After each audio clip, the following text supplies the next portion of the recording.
eu sou o Laê, terceiro C, PSI, minha vice-prefeita.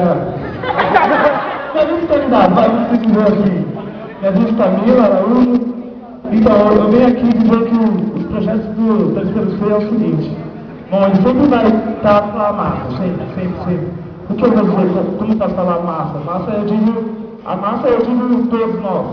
Independente se é terceiro ano, segundo ano, todo mundo sempre junto e unido para fazer o melhor para a escola.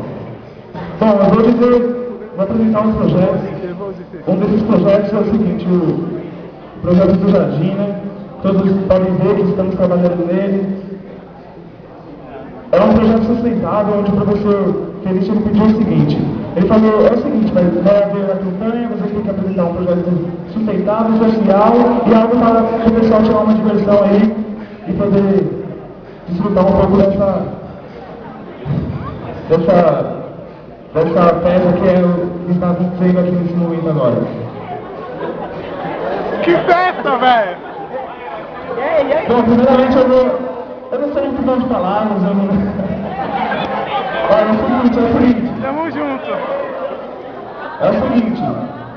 Temos também o projeto do espelho, de colocar uma espelho no banheiro feminino e masculino, que está precisando muito, as meninas reclamam bastante, os meninos também. Foi aprovado pela direção, está tudo certo, é só vir a ser eleito que acontecerá tudo perfeitamente. Eu queria dizer também que houve um festival de música, onde foi lançado que organizou o PSI, Partido Social Igualitário, que apareceu bastante gente, eu gostei, mas só que deveríamos ter mais incentivos nas festas da escola. E também é muito importante esse trabalho que o professor Felipe está realizando neste momento, porque é o seguinte, né? Todo mundo aqui um dia vai ser eleitor ou já está sendo eleitor, já vota. Então é importante você saber o que está fazendo, saber onde está votando. É sempre bom.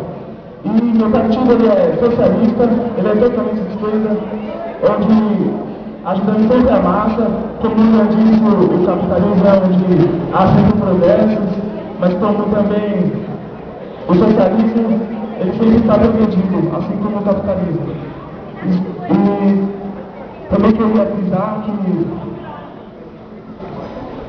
que é o seguinte,